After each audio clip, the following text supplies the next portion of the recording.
Ahora sí, ¿qué enfermedades de transmisión sexual me pueden mencionar? VIH. Perfecto, VIH, ¿qué más? Sífilis, sífilis. Virus del papiloma. Herpes. Gonorrea, clamidia. La hepatitis. No, la hepatitis no. ¿Sí? Hepatitis B. Sí, esa es la hepatitis B, creo. Muy bien, todas las virales, perfecto. ¿Qué más? ¿En bacterianas? Chancro. Miss, ¿cuál es el chancro? ¿Es correo bacteriano? Bacteriano, perfecto. Chancro, bacteriano. Muy bien, ¿qué más, qué más? ¿Qué más se acuerdan?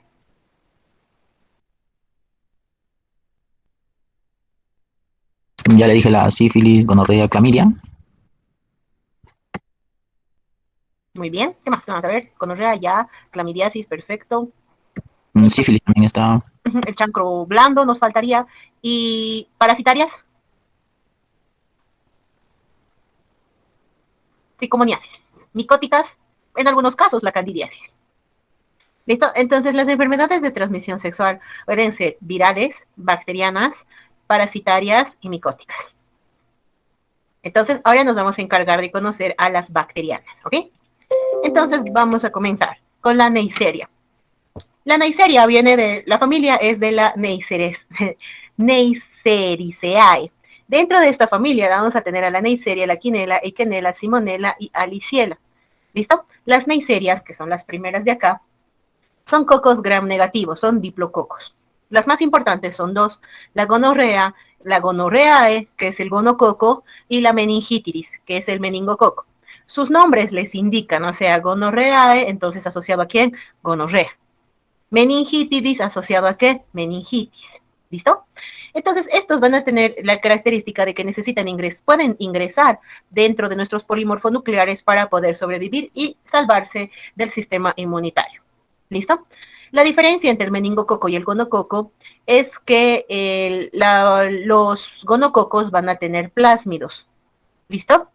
Y también van a tener unas cápsulas que son muy importantes, que les permiten sobrevivir con una mayor certeza, o van a poder sobrevivir al sistema inmunológico, algo que el meningococo no tiene. ¿Listo? El meningococo lo vamos a encontrar en las vías respiratorias y están asociadas a la meningitis, mientras que el gonococo está asociada a las infecciones de transmisión sexual. ¿Listo?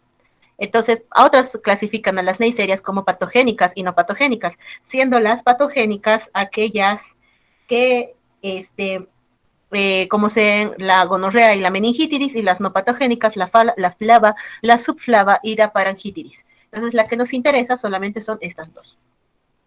Entonces, son características, bueno, las características para esta bacteria son que son diplococos gram negativos inmóviles. ¿Listo? Entonces, van a venir en parejitas. Además, podemos encontrarlo en dos situaciones, intracelulares o extracelulares. Aquí les voy a hacer crecer un poquito más la imagen. Estas que están aquí afuera son las extracelulares, pero si se dan cuenta, aquí está al interior de mi polimorfonuclear. Esta es una versión intracelular y esta es la extracelular. Ahora, ¿para qué se meten dentro de los polimorfonucleares? Para poder sobrevivir a la fagocitosis. ¿Listo? Y a la activación del sistema inmunológico. Necesita oxígeno para poder crecer y van a ser positivo a la prueba de la oxidasa, lo que nos permite encontrar. Necesitan unos medios de cultivo muy complejos, por ejemplo, con sangre calentada, con hemina o con proteínas animales, porque si no, no va a crecer. Videito. Seguramente has escuchado en muchas partes el nombre gonorrea y quizás sabrás que es causada por una bacteria. De pronto sabes que se trata de una infección de transmisión sexual o ITS. Lo más curioso aún es que esta bacteria cada vez se vuelve más resistente a los antibióticos y solo queda un medicamento disponible para tratarla, así que todos debemos conocerla. La Neisseria gonorrea es la causante de la gonorrea, es un diplococo gram negativo. Esta bacteria infecta alrededor de 10 millones de personas cada año en toda la región de América. El problema de no tratar la enfermedad es que puede aumentar el riesgo de contraer VIH y otras enfermedades, como el dolor abdominopélvico crónico. En las mujeres puede causar infertilidad o aumentar el riesgo de tener complicaciones durante el embarazo, como el embarazo ectópico. Características microbiológicas. Es una bacteria catalasa positiva y oxidasa positiva, lo que significa que necesita oxígeno para vivir, por ende, es una bacteria aerobia. La bacteria produce energía a través del metabolismo de la glucosa, usando la ruta de Ehnert-Dudorow. Esto implica que requiere una gran cantidad de oxígeno para producir energía. Esta bacteria es muy difícil de cultivar en el laboratorio, donde requiere un medio especial llamado agar chocolate, el cual se cultiva entre 35 a 37 grados con niveles bajos de dióxido de carbono al 5%, y la adición de cistina, glucosa, piruvato y lactato que ayudan al metabolismo de la bacteria. Pero ¿esto por qué rayos es importante?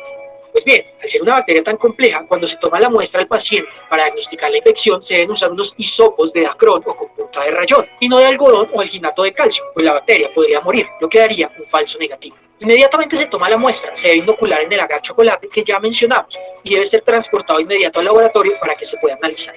¿Qué bacteria tan compleja? Al ser una bacteria gram negativa, debería tener lipopolisacáridos en su superficie. Sin embargo, esta bacteria tiene lipo-oligosacáridos. Esto hace que el sistema inmune no la pueda destruir fácilmente, pues no puede reconocerla. Igualmente, tiene en su superficie una serie de proteínas que le ayudan a sobrevivir. Las primeras son las que le ayudan a adherirse firmemente a las células humanas, llamadas pilina tipo 4 y la proteína de opacidad OPA. También cuenta con otras proteínas, como las LPBA, LPBB, HPUA, HPV, TBPA, TBPB, que intervienen para robar hierro de nuestras células, lo cual les sirve para su metabolismo. Y finalmente, numerosos canales como los FAR-A, FAR-B, que mantienen los ácidos grasos fuera de la bacteria, y los MTRC, MTRD, MTRE, que no dejan ingresar los antibióticos. Como podemos observar, la bacteria tiene un importante arsenal de proteínas, bombas y toxinas que la hacen altamente patogénica y que le permiten vivir tranquilamente en distintos órganos del cuerpo, como el epitelio vaginal, las trompas de falopio y la vejiga. Epidemiología. La bacteria solo infecta a los seres humanos, y es importante señalar que las personas pueden ser portadoras asintomáticas de la enfermedad. Es decir, una persona puede estar infectada y no mostrar ningún síntoma. La transmisión es fundamentalmente por contacto sexual con alguien que tenga la infección. Igualmente, una mujer embarazada puede infectar a su hijo durante el parto. Las mujeres tienen mayor riesgo de transmisión sexual y con mayor frecuencia son asintomáticas, mientras que la mayoría de los hombres suelen ser sintomáticos. Patogenia. La bacteria se adhiere a las células epiteliales no ciliadas gracias a su pilina tipo 4, en donde empieza a competir con las bacterias cercanas para robar sus nutrientes y formar microcolonias. Esta adhesión induce la liberación de citoquinas, quimioquinas y óxido nítrico, lo que causa un proceso inflamatorio local. Por otro lado, algunas bacterias empiezan a atravesar las células en un proceso llamado transitosis. Las bacterias que atraviesan las células llegan al espacio subepitelial, donde encuentran a macrófagos, células dendríticas y neutrófilos, los cuales controlan la infección. Durante todo este proceso, algunas células epiteliales mueren. Las bacterias liberan metaloproteinasas, que destruyen las uniones celulares. Esto lleva al desprendimiento de las células muertas. Todo el proceso inflamatorio lleva al influjo de más neutrófilos, que liberan pus y producen el exudado purulento característico, el cual facilita la transmisión. Enfermedades clínicas. La bacteria causa gonorrea, que se caracteriza por una secreción purulenta en el sitio donde la bacteria haya infectado. Esto tras un periodo de incubación de 2 a 5 días. Igualmente, la bacteria se puede diseminar a la sangre, lo que se llama gonococcemia. Esta se caracteriza por 3 hallazgos: la poliartritis migratoria, la tenosinovitis y por último, lesiones en la piel con erupciones hemorrágicas llenas de pus.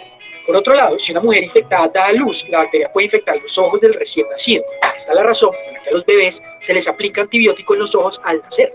Finalmente, sin tratamiento, la bacteria puede causar otras enfermedades como salpingitis, abscesos tubováricos, enfermedad pélvica inflamatoria y el raro síndrome de Fitz-Hugh-Cortis. Tratamiento. Como hemos mencionado en otros videos, el tratamiento varía de país a país y dependiendo del patrón de resistencia que haya en cada uno de estos. Lo más importante es que una vez el paciente es diagnosticado, se debe tratar de inmediato para evitar todas las consecuencias que ya hemos visto. Igualmente, el paciente debe comentar con la pareja para que también reciba tratamiento. Sabemos que no es fácil comentar esto con la pareja, pero hacerlo puede proteger su salud. Es probable que vengan muchas preocupaciones, pero antes de culpar a alguien es importante entender que este tipo de enfermedades son comunes y no siempre causan síntomas. Además, existe la posibilidad de que se obtuviera la infección en una relación previa sin saberlo. Lo más importante es la honestidad. En general, se trata la bacteria con una dosis intramuscular de ceftriaxona. Sin embargo, algunos pacientes requieren ser hospitalizados para obtener un tratamiento intravenoso. Muy bien. Entonces vamos a seguir con la descripción de la bacteria. ¿Listo? Entonces ya saben que estos son oxidasa positivo, vamos a tener distintos tipos de Neisseria gonorrea, aunque tengan las mismas características, sus propiedades antigénicas van a ser distintos dependiendo del tipo de bacteria. ¿Listo? En cuanto a las características que va a tener, uno son las pilosidades, como son sus fimbrias. Saben que estas les va a permitir tener una mejor movilidad. Aparte, le va a permitir adherirse a las células del hospedador. ¿Listo? Entonces van a facilitar su adhesión y también le van a otorgar una mayor resistencia a la fagocitosis. Saben que todas las pilosidades están formadas por la pilina, que es una proteína, ¿verdad?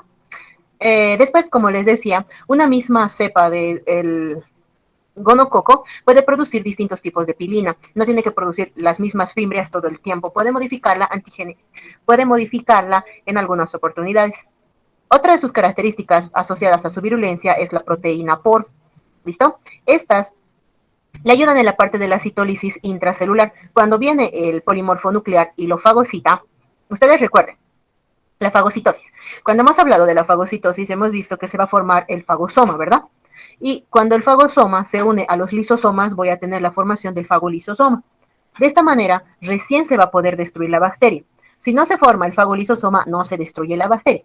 ¿Qué es lo que va a pasar? El gonococo va a liberar su proteína POR y la proteína POR va a evitar que el fagosoma se fusione con el lisosoma. Entonces no hay fagolisosoma. Si no hay fagolisosoma, no hay destrucción de la bacteria dentro del macrófago o dentro del polimorfo nuclear. Entonces va a poder sobrevivir. Y va a agarrar a mis polimorfonucleares como medios de transporte. Va a poder esconderse dentro de estos para que el sistema inmunitario adaptativo no lo destruya. ¿Listo? Además, esta proteína POR es la que va a activar el sistema del complemento. También no solamente va a tener la proteína POR, sino también va a tener la proteína OPA. Esta proteína OPA le va a ayudar a que se adhiera muy fuertemente a las células del hospedador. ¿Listo? Entonces, entre sus factores de patogenicidad están la proteína POR, la proteína OPA o la proteína RPM, o también llamada Reduction Modifiable Protein, y también sus lipoligosacáridos. Ya hemos visto que la proteína POR le va a proteger de la fagocitosis, la proteína OPA le ayuda en la adherencia, la proteína RPM le ayuda para destruir a los glóbulos blancos, va a formar poros y los va a destruir, y los lipoligosacáridos, que son parte de la membrana externa, que van a cumplir una función de endotoxinas. Aquí está la proteína RPM. Como les decía, este va a ayudar a la formación de algunos poros para que sean destruidos los glóbulos blancos. Ahora, en la membrana externa, las bacterias gram negativas van a tener sus lipopolisacáridos, ¿verdad? Los gonococos no es un lipopolisacárido, es un lipooligosacárido. Va a cambiar, ¿listo? Estructuralmente es distinto. Entonces, aquí cambiamos, ya no es lipopolisacárido, es lipooligosacárido. Ahora, estos lipooligosacáridos le van a permitir a la bacteria que tenga una mayor toxicidad y van a funcionar como una endotoxina. Al mismo tiempo, estos lipooligosacáridos, tienen una estructura muy similar a los glucoesfingolípidos. Los glucoesfingolípidos están dentro de nuestras membranas. Entonces, cuando el sistema inmunitario adaptativo venga a destruir a la bacteria, se va a confundir. Y no solamente va a destruir a la bacteria, sino que también va a ir destruyendo a lo que son los glucoesfingolípidos de las membranas del hospedador. ¿Qué se llama esto? Mimetismo. Recuerden, el sistema inmunitario adaptativo se va a confundir y va a empezar a destruir a las células del hospedador. ¿Ok? Porque estructuralmente estos lipoligosacáridos habían sido idénticos. Ahora, estas entonces, aparte de producir daño al cuerpo del hospedador, también les va a permitir sobrevivir al sistema inmunitario, tanto adaptativo como al sistema inmunitario innato, porque se van a estar confundidos, no saben a cuál están destruyendo. ¿Listo? Entonces, los gonococos llegan a ser resistentes a la destrucción por la formación de los anticuerpos y también por la activación del sistema del complemento. Entre otras proteínas, como han visto en el videíto, tiene la proteína fijadora del hierro, que la utiliza cuando nos roba el hierro a nosotros, lo va a usar para poder ir metabolizando algunos compuestos para la bacteria. Hasta aquí. ¿Tienen alguna duda, pregunta, comentario, algo?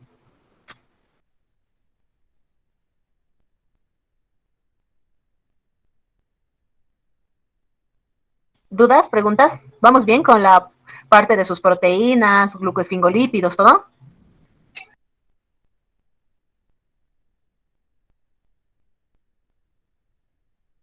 ¿Qué dicen? ¿Ya se han dormido? Sí, doctora, se entiende. Ok. Vamos bien entonces, ¿verdad? Porque tienen que entender esta parte para que vayamos a lo siguiente.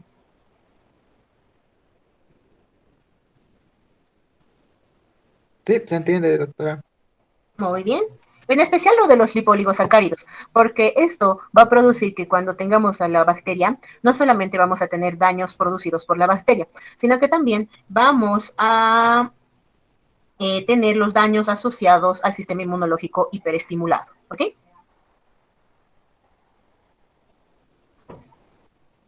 Ok. Entonces, vamos a comenzar, entonces vamos a avanzar. No es mucho el temario de hoy, no se asusten porque ven aquí 118, es rapidito.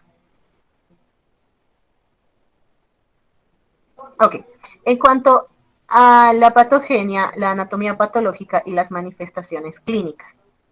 Entonces, ya saben que la virulencia o agresividad de la bacteria va a depender de lo que van a ser las características que ya hemos visto hasta hace un momento, ¿verdad? Aparte, los gonococos van a formar algunas colonias opacas y otras van a tener unas colonias más transparentes. ¿Listo? Los que forman las colonias opacas están asociados a uretritis asintomática en los varones y a problemas en la parte del cérvix en las mujeres. ¿Listo?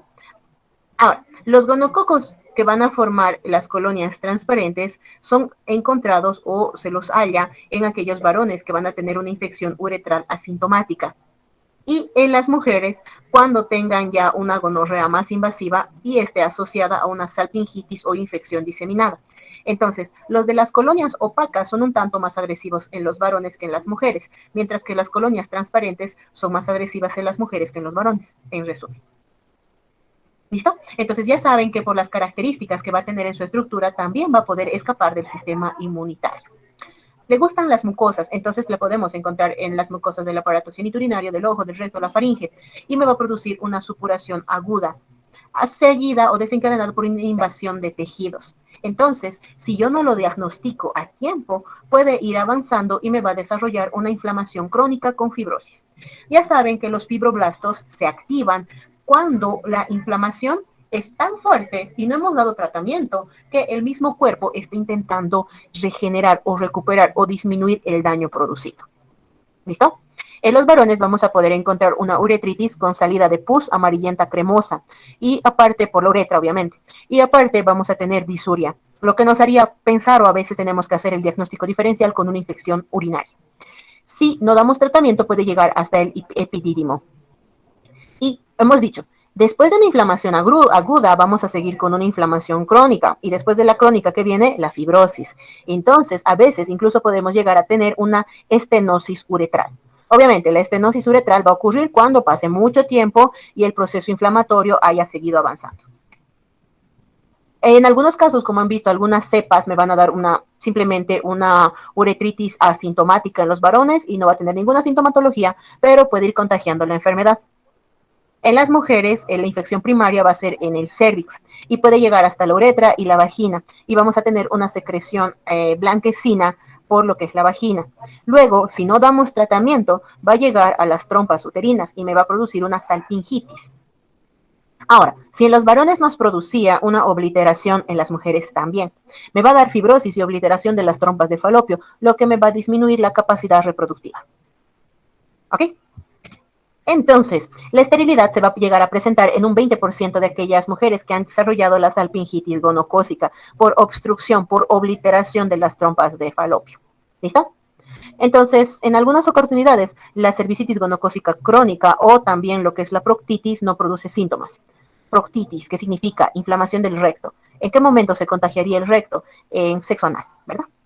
Entonces, también vamos a tener una bacteriemia gonocócica que va a causar lesiones en la piel, pero esto ya es cuando el proceso ya es crónico. Vamos a tener la formación de pápulas hemorrágicas y pústulas, en especial en manos, antebrazos, pies y piernas. Este tipo de lesiones. Cuando ya la bacteria esté en el torrente sanguíneo, me va a ir a producir este tipo de lesiones. ¿Listo? Porque me va a producir alteraciones en los factores de coagulación. Recuerden, les dije, no solo va a haber un mimetismo y mis células van a empezar a atacar a mi propio cuerpo, que me va a dar una tenosinovitis y una artritis, en especial en las articulaciones de rodilla, tobillo y muñeca. También me puede dar una artritis gonocócica, obviamente asociado a una hiperestimulación del sistema inmunológico. La cervicitis. Cuando yo hablo de cervicitis, hablo de una inflamación del cérvix. Vamos a mencionar aquí algunos factores de riesgo, como por ejemplo muchas parejas sexuales, inicio de relaciones sexuales a edad muy temprana, antecedentes de otras infecciones de transmisión sexual, uso de algunos componentes de higiene que me eliminen la microbiota normal, ¿listo? Y en especial las relaciones sexuales sin protección. Se usan los condones o los preservativos no solamente para prevenir los embarazos, sino también para prevenir las infecciones de transmisión sexual. No te protegen al 100%, pero sí ya te llegan a proteger. ¿Listo? No solamente la gonorrea me va a producir este tipo de secreción, también la clamidia, la tricomona, algunos virus como el herpes y el papiloma. ¿Listo? Pero una de las más comunes es la Neisseria gonorrea. Y ya saben que si yo no doy tratamiento, podemos avanzar a una enfermedad inflamatoria pélvica o a la infertilidad. Cuando ya está en el torrente sanguíneo, puede producirme una endocarditis gonocócica o también puede llegar hacia el sistema nervioso central y me va a producir una meningitis. Ahora, cuando llegue al sistema nervioso central, solamente esto va a ocurrir en pacientes inmunocomprometidos, o sea, niños muy chiquitos, adultos mayores o personas que tengan una baja de defensas. Por ejemplo, un paciente con VIH que se contagie gonorrea más, lo más probable es que me va a desarrollar una meningitis gonocócica. ¿Listo? Pero antes de llegar a la meningitis, siempre me va a producir una bacteremia. Ahora, los niños cuando nacen y atraviesan el canal del parto, si la mamá tiene gonorrea sin tratar durante el parto, puede tener contacto sus ojitos con las secreciones vaginales de la mamá, lo que me va a dar una oftalmia neonatal gonocócica. En un inicio voy a empezar con una conjuntivitis que va a avanzar muy rápidamente y si yo no doy el tratamiento oportuno puede llegar a producir ceguera en el pequeño. Entonces, una vez que nacen, generalmente se les tiene que hacer una profilaxis aplicándoseles cloranfenicol dentro de los ojitos o lo que va a ser la eritromicina o la tetraciclina. ¿Listo? Como preventivo. Pero ya si el niño después empieza a tener esta salida, secreción mucopurulenta, tengo que añadir medicamentos por vía oral. Necesito darle medicamentos sistémicos para poder detener la progresión de la enfermedad. El laboratorio necesita hacer análisis de las secreciones. Si está en los ojitos, prueba de la secreción. Pruebas de la secreción de uretra, tanto varones como mujeres. Una vez que tengo la prueba, voy a hacer la tinción de Gram y voy a poder identificarlo como un diplococo Gram negativo. ¿Listo? Entonces tengo que hacer un frotis del exudado uretral o endocervical y gracias a eso voy a poder identificarlo. En algunos países se hace la prueba de NAT de los ácidos nucleicos, pero eso es cuando ya tenemos mucho más dinero en el sector salud. ¿Listo? Por lo común, en nuestro medio no. También los cultivos sí se pueden realizar, pero han visto que son un tanto complejos porque necesitan medios especiales. En algunos países también se utilizan las pruebas de ampliación de ácidos nucleicos o la prueba de PCR para poder identificar genéticamente a la bacteria. Esto es más para hacer estudios epidemiológicos. Por suerte tenemos el estudio serológico, que voy a poder buscar los anticuerpos, como son la IgG o la IgA, para poder encontrar a la bacteria por medio de la prueba del ELISA. Lo que se pide es, favor, realizar ELISA para lo que es la gonorrea y voy a tener el diagnóstico. ¿Listo? Inmunidad. Voy a tener una inmunidad temporal. Sí voy a generar anticuerpos, pero no van a ser permanentes, van a ser temporales. ¿Listo? Porque han visto que voy a tener distintos tipos de gonorrea. Entonces puede ser o puede protegerme contra un tipo y la siguiente vez me contagio contra otro tipo. Entonces no voy a tener una inmunidad cruzada. Entonces me puedo enfermar varias veces. Tal vez por variaciones de la bacteria, pero sí me puedo enfermar varias veces. El tratamiento. La penicilina desde siempre ha sido su tratamiento de elección. ¿Listo? Y en caso, porque se ha visto que está generando algunas mutaciones, en especial contra lo que es la espectinomicina y las fluoroquinolonas, pero todavía, si voy a hacer el tratamiento y no observo mejoría, recién tendría que pedir un cultivo. Por lo general, lo que se usa son cefalosporinas de tercera generación. En países como Estados Unidos, se usa solamente 250 miligramos intramuscular en una sola dosis. En Bolivia se da 1 gramo, 1000 miligramos, ¿listo? Intramuscular en una sola dosis. Solo una dosis es suficiente, ¿ok? Y si no puedo colocarle por intramuscular, puedo darle 400 miligramos de cefixima, igual una sola dosis. Ahora, la gonorrea no viene sola, generalmente viene acompañada. ¿Con quién? Clamidia, ¿listo? Un paciente que tenga gonorrea, siempre piensen que puede venir con clamidia. Lo que se hace es dar tratamiento para la clamidia. Si ustedes diagnostican un paciente con gonorrea, pueden dar tratamiento para la clamidia también. El tratamiento para la clamidia es de 1 gramo de acitromicina vía oral, solamente una dosis. O si no tienen acitromicina, doxiciclina, 100 miligramos cada 12 horas por 7 días. ¿Listo? Ahora, ¿por qué tengo que dar el tratamiento para la clamidia aunque mi paciente no esté enfermo? O no he comprobado, he hecho un cultivo y no me sale. Es que la clamidia es de muy difícil cultivo. Entonces, como sé que el resultado va a ser negativo porque necesito cultivos especiales, entonces doy 2 por 1. Si su paciente tiene gonorrea, lo más probable es que también venga con clamidia. ¿Listo? Entonces ya saben, el tratamiento es con ceftriaxona. En países de primer mundo, solamente 250. En Bolivia, en nuestro medio, es 1 gramo intramuscular solamente una vez. asociado a la acitromicina de 1 gramo solamente una vez. Y obviamente el tratamiento es para la persona y también para su pareja, porque si una de las personas está enferma, la otra también. Entonces, esta combinación entre ceftriaxona y acitromicina me sirve para el tratamiento de la uretritis, cervicitis y proctitis. Y lo bueno es que la acitromicina también la puedo dar en mujeres embarazadas. Doxiciclina nunca en mujeres embarazadas. La gonorrea tiene una distribución mundial, sea obviamente como el medio de transmisión es por la actividad sexual, es muy fácil de transmitirla. ¿Listo? Tanto hombres y mujeres tienen el riesgo de poder desarrollar la enfermedad. ¿Listo?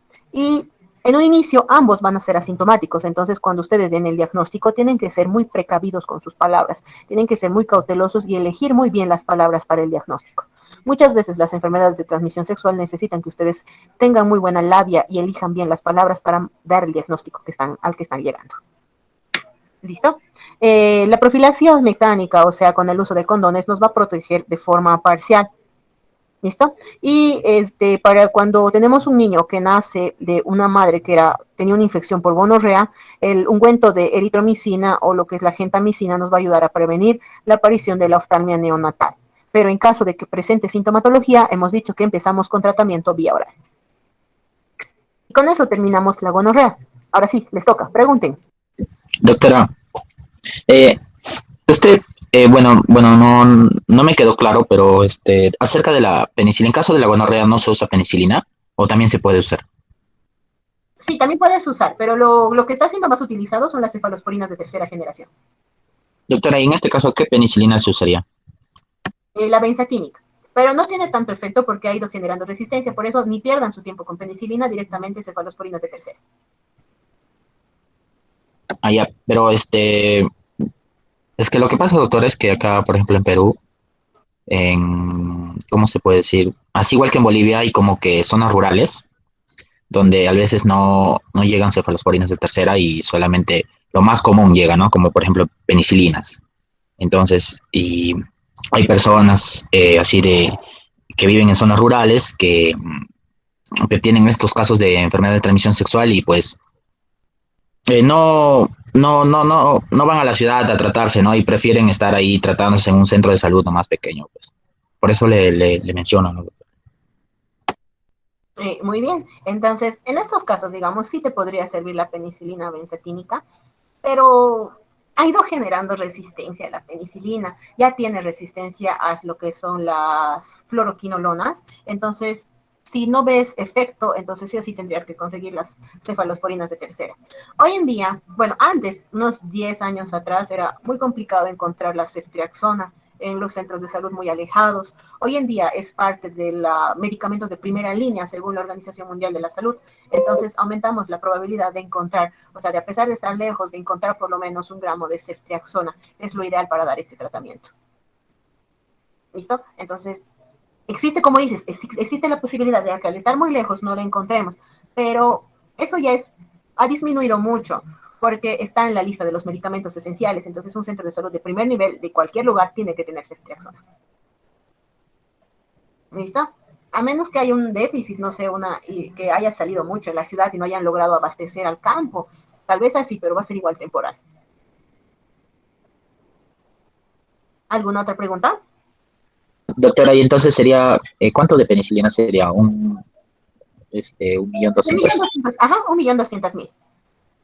O si no, sabes que en lugar de irte con la ceftriaxona, bueno, no hay ni cefixima, ni por vía oral, ni cefalosporinas de tercera por vía oral. La Es que, cefixima también es una opción. como le digo, doctora, es que mayormente esos centros de salud o puestos de salud son los más alejados de la ciudad, pues, ¿no? Y entonces, están a 2 horas, 3 horas y a veces ni siquiera llega el carro ahí. Entonces, más que nada, ahí están los que hacen su servicio rural, por así decirlo. Entonces, solamente están los medicamentos básicos, ¿no? Y cualquier complicación de repente que se pueda presentar es referencia nomás, es referir. Entonces manejan lo más común, ¿no? Por ejemplo, paracetamol, amoxicilinas, penicilinas, algo lo más básico que puede haber, ¿no? Ah, ok, muy bien. Entonces, en esos casos, temporalmente te serviría lo que es la penicilina benzatínica. ¿Listo? Entonces, en esos casos de emergencia pueden irse hacia las penicilinas, pero tienen que estar muy seguros de, bueno, tienen que saber y estar conscientes, no muy seguros, tienen que estar conscientes de que a veces la bacteria va a generar resistencia y tal vez tengan que dar otro tipo de medicamento después. Pueden añadirle, digamos, después tal vez unas quinolonas, porque es negativo, pero también está generando resistencia. Entonces, contra lo único que ha mostrado ser muy, muy efectivo son las cefalosporinas de tercera. Pero de emergencia pueden dar la penicilina, va a tener efecto, en caso de que no haya tenido ya resistencia. ¿Alguna otra pregunta?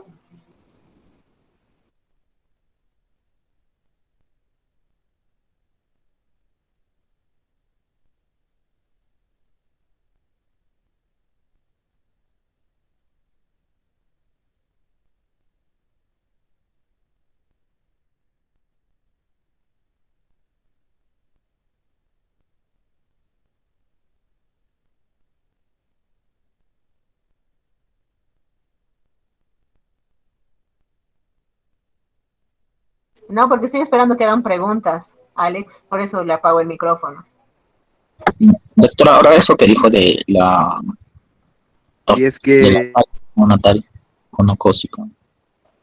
Una vez más, por favor, no te escuché bien. Acerca eso de la oftalmia neonatal gonocócica, eso es solamente cuando es en caso de ya vaginal, ¿verdad?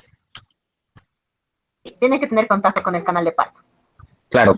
Ah, ok, doctor. Gracias. ¿Listo? Por cesárea no va a pasar nada, pero aunque el bebé nazca por cesárea, siempre se hace la profilaxis ocular. Prevención, por si acaso. ¿Okay? Entonces, si no hay más dudas, Neisseria meningitis no es tan agresiva como la Neisseria gonorrea. También es llamada gonococo, entonces no es tan agresiva, pero la enfermedad que nos produce se puede complicar rápidamente. Meningitis. Va a tener, tenemos aquí 13 serogrupos, ¿listo? Que van a depender del tipo de polisacáridos que tengan en su cápsula. Los más frecuentes son la A, la B, la C, la X, la Y y la W135. También van a tener el ácido ciálico dentro de su cápsula, lo que nos va a permitir clasificarlo en los distintos subtipos. A veces también va a tener la parte del mimetismo molecular. ¿Listo? Entonces va a poder ser confundido por nuestro sistema inmunológico, lo que le va a dar la oportunidad de sobrevivir mucho más tiempo y al mismo tiempo le va a dar la oportunidad de que la bacteria pueda, el sistema inmunológico, perdón, pueda activarse, el adaptativo, y me va a producir daños al cuerpo del hospedador, porque va a estar confundido, porque va a estar creyendo que está matando a la bacteria, pero sin embargo está atacando a mis propias células. ¿Listo? Entonces, también tiene el mimetismo. Vamos a encontrar cuando nosotros hagamos las pruebas para su detección, lo podemos encontrar sus antígenos en el líquido cefalorraquídeo y en la sangre. Su virulencia está asociado a sus lipopolisacáridos y también a dos proteínas, la por A y la por B. ¿Listo? Y estas van a ser lo que les va a dar una mayor agresividad. También va a tener las proteínas de opacidad o las proteínas OPA, al igual que los gonococos, y le van a ayudar al momento de la fijación. Lo que es distinto del meningococo del gonococo son sus lipopolisacáridos, porque va a tener el lípido A. Este lípido A es muy tóxico y está asociado a los efectos tóxicos en la enfermedad meningocócica. ¿Listo? Mientras más concentración haya del lípido A, o sea, de su endotoxina, entonces más efectos adversos voy a llegar a tener. ¿Listo? Entonces, se ha visto que esta endotoxina es la que está asociada con algunas molestias clínicas muy importantes. Los seres humanos son los únicos hospedadores naturales del meningococo. La vía de ingreso es por la vía aérea. Al hablar con una persona con meningitis, cuando la persona habla por la saliva, va saliendo lo que es las partículas con de saliva con la bacteria. Entonces hay un contacto directo de persona a persona. ¿Listo? Una vez que está en la nasofaringe, puede llegar a la circulación y me va a producir la bacteremia. Cuando voy a tener una meningococcemia, existe la meningococcemia fulminante. Su nombre les indica, fulminante. Esta es una versión muy grave. Se va a caracterizar por fiebre elevada. Además, vamos a tener un exantema hemorrágico. Va a haber coagulación intravascular diseminada, un colapso circulatorio y el síndrome de Waterhouse-Friedrich. Ahorita vamos a hablar de ese síndrome. ¿Listo? La meningitis es la complicación más frecuente de la meningococcemia. ¿Qué es esta meningococcemia? Es cuando la bacteria ha llegado al torrente sanguíneo y ha empezado a reproducirse mucho y ha empezado a liberar su endotoxina. Y gracias a esta endotoxina voy a tener estas alteraciones. ¿Listo? Los pacientes van a presentar dolor de cabeza o cefalea intensa, además de vómito, rigidez de cuello, que rápidamente va a evolucionar a un estado de coma. El síndrome de Waterhouse-Frederick. Esto es una insuficiencia de las glándulas suprarrenales porque ha habido un sangrado o una hemorragia al interior de esta. Esta ocurre como complicación de una meningococcemia. ¿Listo? Cuando la Neisseria va liberando su endotoxina, me va a producir alteración en los factores de coagulación. ¿Listo? Entonces, no voy a coagular con mayor frecuencia, o sea, se van a ir formando coágulos. Estos coágulos van a llegar a las glándulas suprarrenales. En las glándulas suprarrenales me van a ir obstruyendo los vasos sanguíneos y se va a producir el sangrado. ¿Listo? Este es el síndrome de Waterhouse-Frederick. Se caracteriza por una lesión cutánea purpúrica masiva y vamos a tener un edemas en las extremidades afectadas. Cuando tengo la cantidad del meningococo muy elevada, entonces, cuando estoy con esta meningococcemia, voy a tener distintos grados de trombosis en los distintos vasos sanguíneos. ¿Listo? Además, va a haber una infiltración perivascular y hemorragias petequiales. También, cuando la bacteria esté en muy abundante cantidad en el torrente sanguíneo, puede llegar al corazón y me va a dar una miocarditis intersticial. Por el mimetismo, recuerdan el mimetismo, mi sistema inmunológico se confunde. En vez de atacar a la bacteria, me ataca a mi cuerpo. Entonces me va a producir artritis y también lesiones de piel. ¿Listo? Entonces, en la meningitis también vamos a tener una inflamación aguda con trombosis de los vasos sanguíneos y exudación de polimorfonucleares. Entonces, todo lo que va a ser la masa encefálica va a estar cubierta por un exudado, o sea, por pus, por material purulento. ¿Listo? No se sabe exactamente cómo va a llegar la bacteria tan rápido desde la que es la infección por la vía oral hasta llegar al sistema nervioso central, pero lo hace muy rápido, en especial si el paciente está inmunocomprometido. Sí se van a formar los anticuerpos y sí se va a activar el sistema del complemento, pero no es lo suficientemente fuerte como para detener a la bacteria. ¿Listo? Entre las pruebas, necesita hacer punción lumbar o lo que va a ser una prueba de sangre para poder identificar a la bacteria. Después de tomar la muestra voy a realizar un frotis donde voy a ver lo que va a ser al meningococo, lo voy a identificar como un diplococo gram negativo y necesito cultivarlo en un medio especial a 37 grados y hacer pruebas de oxidasa para poder llegar al diagnóstico. También puedo pedir la prueba de serología, o sea, identificación de anticuerpos IgG, IgM, IgA para poder identificarlo correctamente.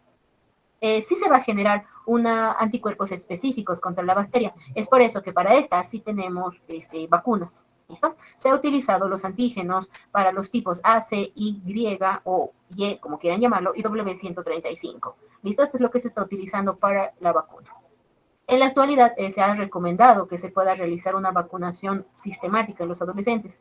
¿Listo? Porque pueden estar en contacto con mayor frecuencia. Y también, en especial, la vacunación en los niños menores de 1 año y también en algunos pacientes de riesgo, por ejemplo, personas que tengan problemas en el vaso o que tengan defectos en el sistema del complemento o que tengan lo que es cuadros de inmunosupresión. El tratamiento penicilina G. Este no ha generado resistencia, a diferencia del gonococo. Este no genera resistencia. Entonces, simplemente con penicilina G o lo que va a ser igual la penicilina benzatínica, voy a poder tener un buen efecto. Si estoy en la ciudad y tengo cefalosporinas, entonces lo ideal es la cefotaxima o la ceftriaxona. Si estoy muy alejado y no puedo tener nada más a mi disposición, penicilina benzatínica. Epidemiología. Mucho cuidado y control con los familiares. Si tienen un paciente con meningitis, tienen que hacer tratamiento profiláctico para sus familiares. Se puede usar la rifampicina 600 miligramos vía oral o lo que es igual a 5 miligramos kilogramo de peso en los niños. ¿Listo? Por aproximadamente tienen que tomar eso 2 veces al día por 2 días para intentar eliminar el riesgo de contagio. O si no tenemos la rifampicina, usar ciprofloxacina en los adultos, 500 miligramos, dosis única. O lo que es la ceftriaxona, una dosis de 125 miligramos intramuscular. Ahora, si a ustedes les toca atender un paciente que les viene con dolor de cabeza y todo lo demás, le hacen las pruebas y se interna meningitis y era justo por el meningococo. tienen que hacer tratamiento profiláctico. Una dosis de ceftriaxona intramuscular y ya les va a doler un poquito el glúteo, pero se van a asegurar de que no van a desarrollar la enfermedad. No sabemos quién puede tener, o que si todas las meningitis están asociadas al meningococo, no sabemos. Hay algunas que son asociadas a la tuberculosis, a la E. coli, entre otras. Entonces, si se confirma que es por gonococo, meningococo, perdón, tienen que tener una dosis profiláctica ustedes como personal de salud. ¿Ok? Ahora sí, dudas. Su turno de preguntas.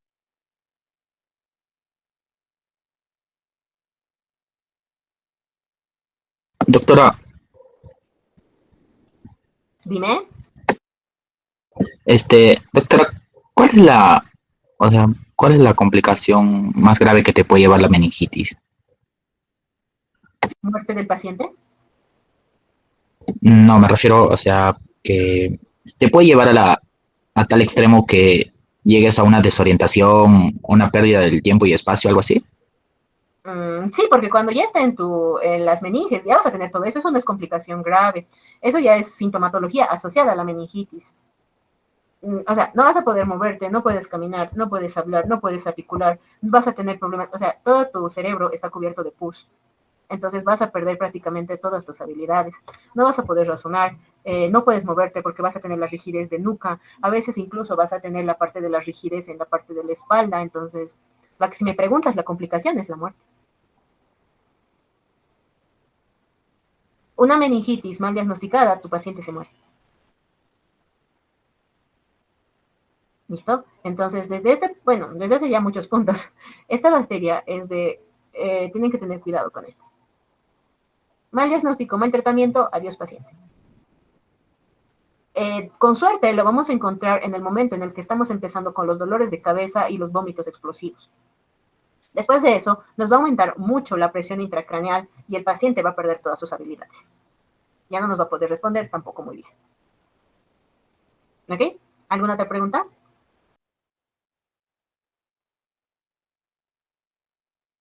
Doctora, una consulta. ¿Y cómo la puedo diferenciar entre meningitis bacteriana y la viral? La diferencia va a ser con sacando el líquido cefalorraquídeo. La bacteriana es formadora de pus, como esta, por ejemplo, por el meningococo. Todo el líquido cefalorraquídeo va a estar manchado por la pus producida por la bacteria, mientras que la viral generalmente no va a tener esto. El líquido es más claro. Y cuando hagas tu recuento de leucocitos, obviamente de la bacteriana va a estar más elevada y de la viral puede estar igual o levemente elevada, no mucho, porque el líquido todavía va a ser claro. Aparte, el periodo de evolución en la viral es mucho más rápida, mientras que la bacteriana va a necesitar tiempo. Ahora, sistema inmunológico. En los dos, el sistema inmunológico de tu paciente tiene que estar comprometido de alguna manera. Ya, doctora, gracias. Doctora, ese que dice fármacos alternos, lo que es la ciprofloxacina y que dice 500 miligramos como dosis única, ese es ¿qué vía? Vía oral. Bueno, si estamos hablando de dosis única, vía oral, no me sirve dar dosis única de la ciprofloxacina cuando esté el paciente dentro del hospital. Porque cuando yo lo voy a internar, voy a ir dando distintos medicamentos y voy a elegir algunos que tengan una duración más amplia para poder mejorar su espectro de acción.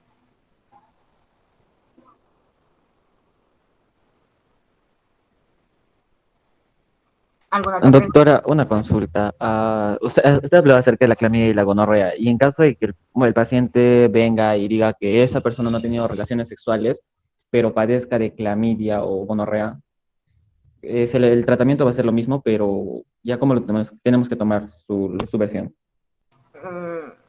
En ese momento es tanto complicado, ¿verdad? Porque aunque no lo crean, como dice Johan, van a haber algunos que te van a decir, uchis, inicio de vida sexual activa nunca, y tiene gonorrea, clamidia, tricomona, y no sé qué más, a ver, algo más. Herpes tipo 2. Tiene los 4 y te dice que nunca ha tenido relaciones sexuales, entonces él tiene que explicar al paciente con las palabras más cordiales que ustedes pueden encontrar que estas son de transmisión sexual, que aquí no hay de he ido al baño y me he contagiado. Que eso no es así.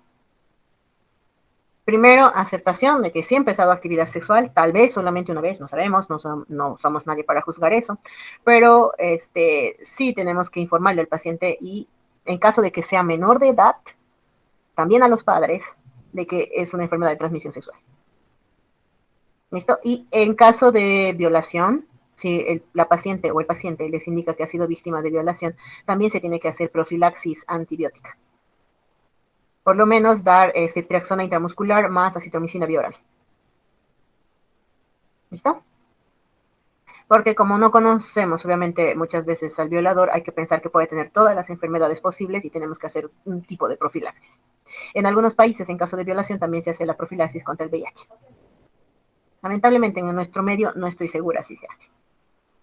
Pero sí, la profilaxis contra infecciones de transmisión sexual bacterianas sí se realiza. ¿Alguna pregunta? Doctora, una pregunta. Por ejemplo, ¿cuál sería el tratamiento en niños en caso de una violación? Porque también hay niñas que sufren de esa violencia. En los niños, igual tendría que ser la ceftriaxona y cambiaríamos a la acitromicina por la eritromicina, pero ya no sería dosis única, tendríamos que dar eritromicina vía oral por 7 días.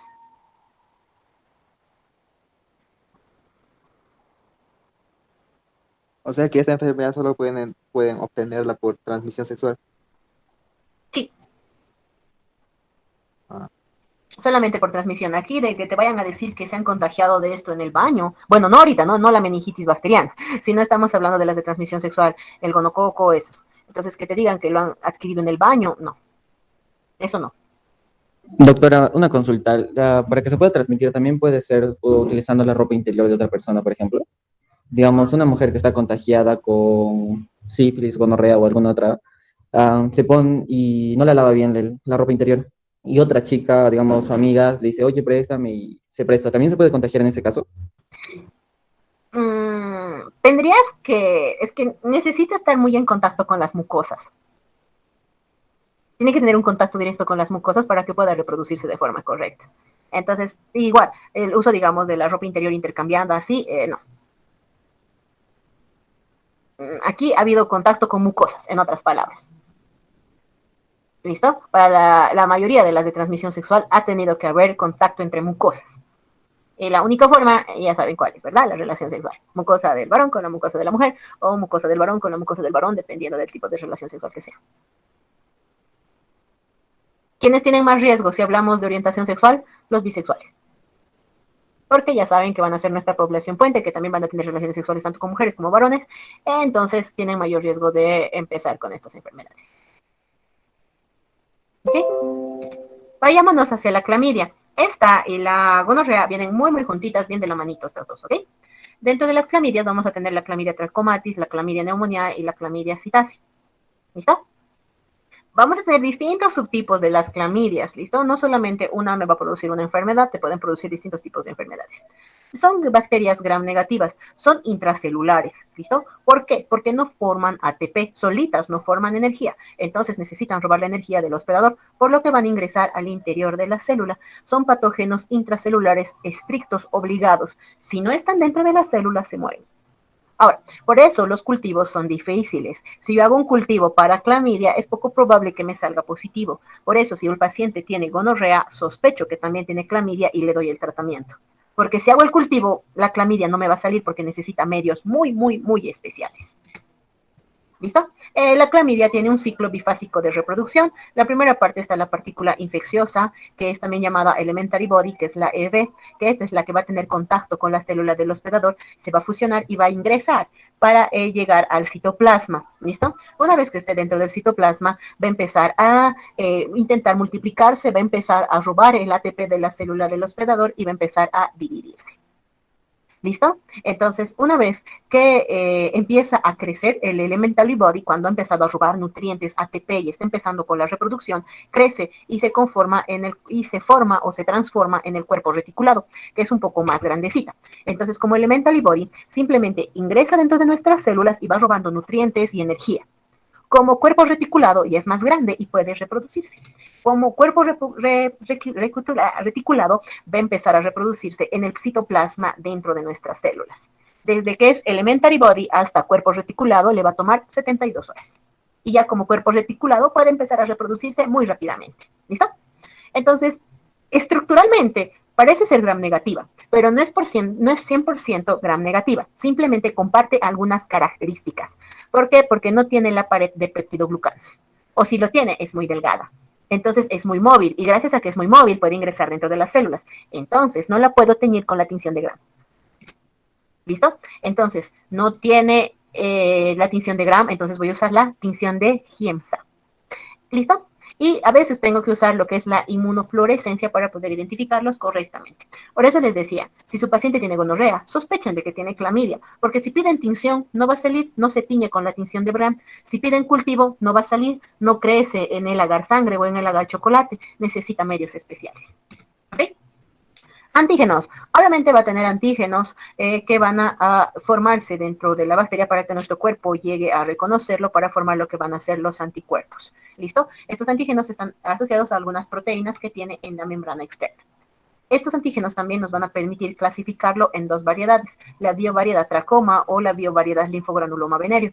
La biovariedad tracoma incluye las versiones A, B, BA y C, y también los serotipos D y K, mientras que la biovariedad del linfogranuloma venéreo tenemos los serotipos L1, L2 y L3. ¿Listo? Proliferación y metabolismo. Estas necesitan estar dentro de la célula para poder reproducirse, porque han visto no genera energía ni puede obtener nutrientes solito. Entonces tiene que estar dentro del citoplasma para poder desarrollarse y crecer. ¿Listo? Ahora, se dice que necesitamos encontrar un equilibrio entre el hospedador y la bacteria para que empezar con la sintomatología. Entonces, una vez que yo tengo el contacto sexual, no es como que mañana o al día siguiente voy a empezar con la sintomatología. Primero, la bacteria, el elementary body, tiene que crecer, tiene que nutrirse, tiene que ir desarrollándose en el citoplasma, y una vez que se desarrolle va a empezar a multiplicarse, y cuando el número sea muy elevado, recién voy a presentar sintomatología. Entonces, tiene un periodo de incubación muy prolongado. ¿Listo? Lo que nos va a dificultar encontrar a quién se ha contagiado de quién. ¿Ok? Entonces, tienen que tener mucho cuidado con esto al momento de darles el diagnóstico a sus pacientes. No hay forma de que nosotros podamos decir, oh, sí, esto ha sido tu última relación de hace 3 semanas.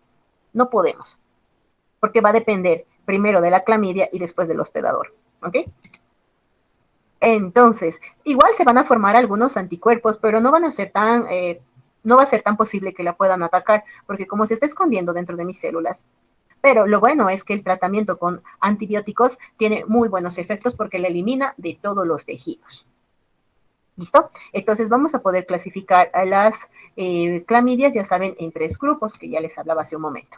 La clamidia trachomatis o trachomatis, como quieran mencionarlo, es la primera. Esta va a producir inclusiones intracitoplasmáticas y va a tener dentro de estas inclusiones lo que es el glucógeno. No ha generado mucha resistencia. Está asociada a las enfermedades como el tracoma. El tracoma es más frecuente en los países del África. ¿Listo? No en nuestro medio. Ahora, después tengo la conjuntivitis de inclusión. También tengo la uretritis no gonocócica, la salpingitis, cervicitis, neumonía y el linfogranuloma venéreo.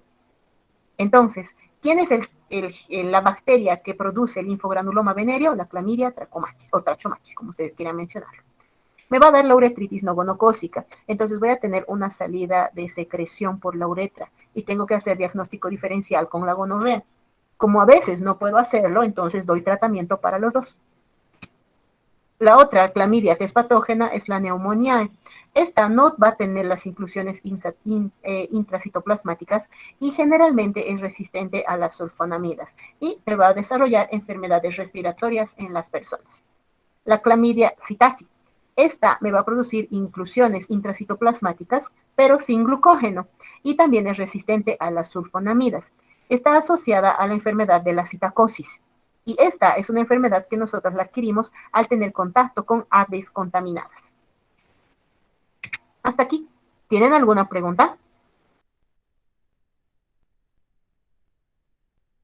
Doctora, una consulta. ¿Cuál fue el menor tiempo en que se pudo reproducir la clamidia? Como te digo, no podemos hablar de tiempos con la clamidia. O sea, ¿puede pasar entre 2, 3 horas y ya puede comenzar los síntomas? ¿O si tiene que pasar una semana o un poco más?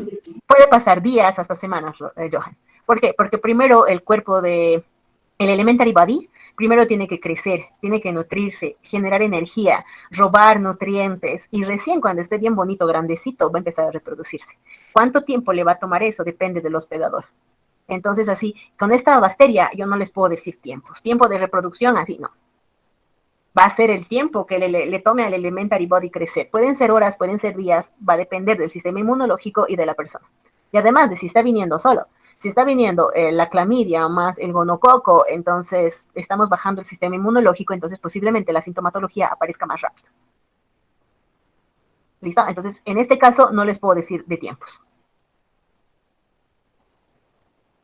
Doctora, Dime. la clamidia en este caso, más común llegaría a ser en mujeres, ya sea jóvenes, adultas. ¿En qué tipo de mujeres se da más esta infección? Una vez más, por favor, la última parte, no te escuché bien. Se me entrecortó un Eh, poquito. ya, la clamidia más que todo se da en mujeres jóvenes, en adultas. Ok, muy bien. Ahora sí te escuché perfecto. Mujeres jóvenes que tengan mayor frecuencia en actividad sexual con distintas parejas. No solo mujeres, sino varones también, ambos, hombres y mujeres jóvenes con abundante actividad sexual.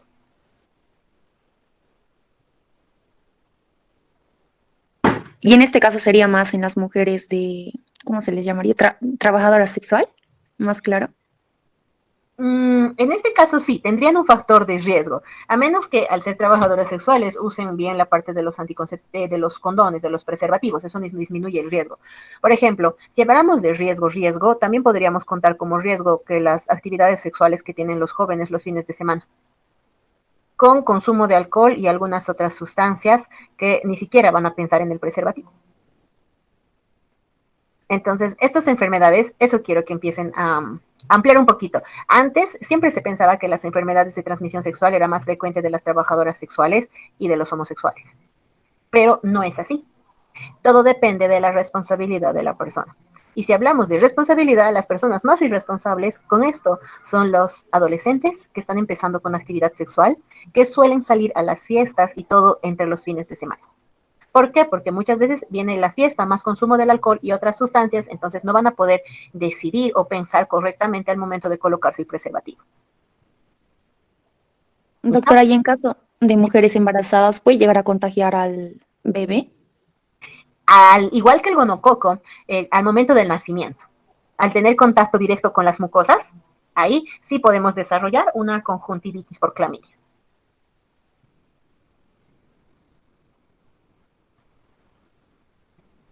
¿Listo? Entonces, sí es posible, pero no va a ser directamente, digamos, a una afección directa hacia el bebé que llegue al torrente sanguíneo y todo lo demás. No, va a ser contacto con las mucosas, entre el canal del parto y las mucosas de los ojitos del bebé. ¿Alguna otra pregunta? A la una, a las dos, 1, 2, 3, ok. Vamos a hablar de las infecciones oculares, genitales y respiratorias por la clamidia trachomatis, ¿ok? El ser humano es un hospedador natural de esta bacteria. Tenemos distintos tipos de bacterias, distintas cepas. Y saben que vamos a tener una replicación dentro de nuestro propio citoplasma, ¿verdad? El tracoma. El tracoma, lo vamos a avanzar rapidito porque sí tienen que saber quién la produce, ¿verdad? La clamidia trachomatis, o trachomatis, dependiendo de ustedes cómo quieran mencionarla. Esto es más frecuente en los países del África. Es una enfermedad, es una queratoconjuntivitis crónica que va a empezar con unos cambios inflamatorios agudos en la conjuntiva y la córnea. Sin tratamiento, esto va a avanzar a una inflamación crónica, con fibrosis. Entonces, me va a producir una cicatrización y ceguera. Es producida por la clamidia trachomatis del tipo A, B, BA y C. Entre las manifestaciones clínicas, aquí sí vamos a poder hablar de un periodo de incubación corto, entre 3 a 10 días. Después de eso vamos a tener que la infección inicial se ocurre durante la infancia. Y durante la infancia van a empezar con la sintomatología aguda. Y durante la vida adulta recién se va a desarrollar la enfermedad propiamente dicha.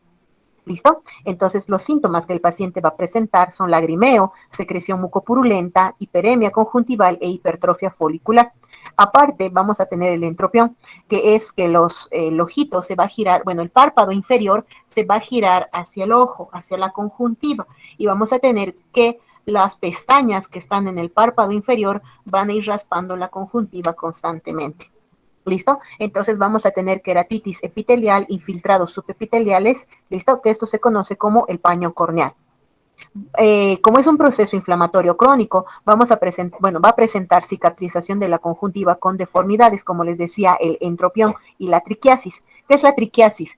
Cuando los vellitos, los pelos, las pestañas del párpado inferior se giran hacia el ojo, ¿listo? Y van raspando. Cada que se mueve el párpado, van raspando la conjuntiva, ¿listo? Y esto de forma crónica va a significar que el paciente pierda la vista. El laboratorio se tiene que hacer un cultivo, teñir con giemsa y hacer cultivos especiales con medios calentados, con sangre calentada, entre otras cosas. Pero lo más rápido es hacer serología, pedir ELISA para lo que va a ser esta bacteria. ¿Listo? Para buscar anticuerpos IgG, IgM o IgA contra la clamidia trachomatis. Y aquí ustedes pueden ver, ¿ven? Aquí están las pestañas giradas hacia la conjuntiva, ¿ven? Esa es la triquiasis. El tratamiento es tan sencillo. El tratamiento es con acitromicina vía oral. ¿Listo? Se ha visto que el tratamiento en masa, o sea, dándoles a muchas personas la acitromicina, ha disminuido el número de casos del tracoma en estos sitios donde es endémico. Incluso una sola dosis es efectiva. Si no tengo acitromicina, puedo usar la eritromicina. Si solamente doy tratamiento tópico en gotitas o con crema, no tiene muy buen efecto. La Organización Mundial de la Salud, al ver que había muchos países o muchas personas en el África que llegaban a quedarse ciegas a causa de esta enfermedad, ha instalado el programa SAFE, que significa S de surgery o cirugía. También tenemos la A, que es el tratamiento con la acitromicina, la F de face, que significa la correcta higiene del rostro, y mejoramiento de las cuestiones ambientales, que es la E del environmental, que significa tener mucho cuidado con el medio que les rodea, porque esta enfermedad, ahí cuando es el tracoma, se contagia por contaminación de objetos, o sea que la bacteria está en el medio que nos rodea y nosotros al tocar nuestros ojos, frotar los ojos, la introducimos dentro. ¿Está?